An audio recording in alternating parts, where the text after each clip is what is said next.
overall, the most accomplished player is definitely Fatal1ty. Gamers like Fatal1ty, who are very, very successful, especially from a financial point of view, are really very good examples for young people of what you can do if you're very talented, if you're very motivated. The best player today is going to be Jonathan Fatal1ty Wendell. He's becoming a household name. People asking for his autographs. Every new sport needs stars, and Fatal1ty is the first superstar of video games. Fatal1ty. He's won major titles in many, many different games. He has a huge experience edge on anybody he plays. Fatal1ty. He's getting magazine articles, he's getting ads, he's getting promotions, and he's getting sponsorships, and he's just top of the food chain.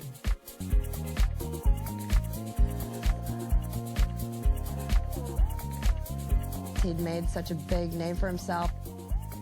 Fatal1ty. He's super good at those shooters.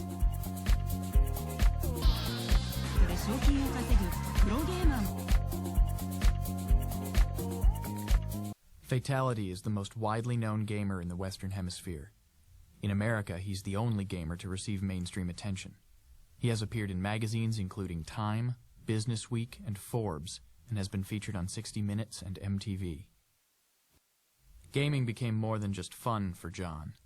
His natural talent and passion for gaming became obvious, and he started thinking about competing professionally. I got pretty good advice from my guidance counselor. He was talking to me, and he's like, you know, sometimes things come up in life, and you got to take them. You have to go for it. And you know, in this world, you have to be aggressive, and you have to, if you have opportunity, knock on your door and stuff like that. Sometimes you have to take it because you don't want to go through life regretting something you didn't really pursue. And when I turned 18, I found out about a tournament down in Dallas, and I was like, man, they're offering 10 grand for first place, and like, I think I'm pretty good at this game. And I told my dad, I was like, I'm going to this tournament. Like, I got $500 in the bank. I'm gonna go. I'm pushing all in, and like, this is everything. If I win any significant money, I'm gonna keep doing it. But if I don't win any money, hey, I'm done. So that's kind of how we did it, and I won that $4 grand. And I came home and slapped that check on the table, and I go, Dad, I won $4,000 playing a video game. And he just looked at me. He was like, man, this is too crazy. 2 weeks later, I got invited to go to Sweden to represent USA, and I was like, this is pretty cool. So I'm like, oh, I'll go, of course. And then I went there and beat all the guys. I won 18 games straight, losing 0. That's when I decided to go pro. Since 1999, Fatal1ty has brought in approximately $500,000 in prize money alone. In 2005, he won the CPL Painkiller World Tour Finals, bringing in $150,000. Somehow I was able to pull through in the finals, and I won 4 straight. I won 2-0, 2-0, and won the whole thing, won 150 grand. And if you've seen the videos or anything like that, you saw I went pretty insane.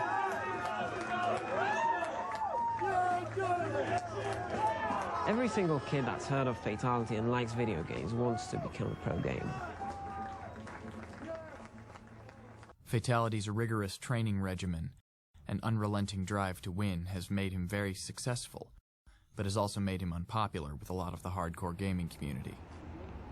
Fatal1ty represents this style of play which would be, closed in one phrase: win at all costs. He's made his style so extremely efficient, and he's kind of the anti-hero. People want to see Fatal1ty beaten by players who have flair and finesse.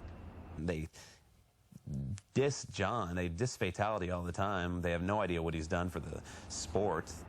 Fatal1ty in general is a very likable person. He's had lots and lots of business success, and he's got much richer, but he hasn't changed as a person. He doesn't allow the success and the money that he's earned, he doesn't allow that to change him. One of the sponsors that he was with at the time thought it was valuable also, and so they made arrangements for us to go over there and do that. And then Jonathan Fatal1ty Wendell showed up, and we weren't expecting that.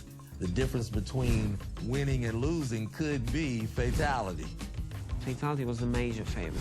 And Rafik was kind of the underdog in that tournament. Rafik was sponsored by Whereabouts, and his sponsor abandoned him midway through the tournament. I find it absolutely baffling how anyone would do that. You know, the stakes were really high.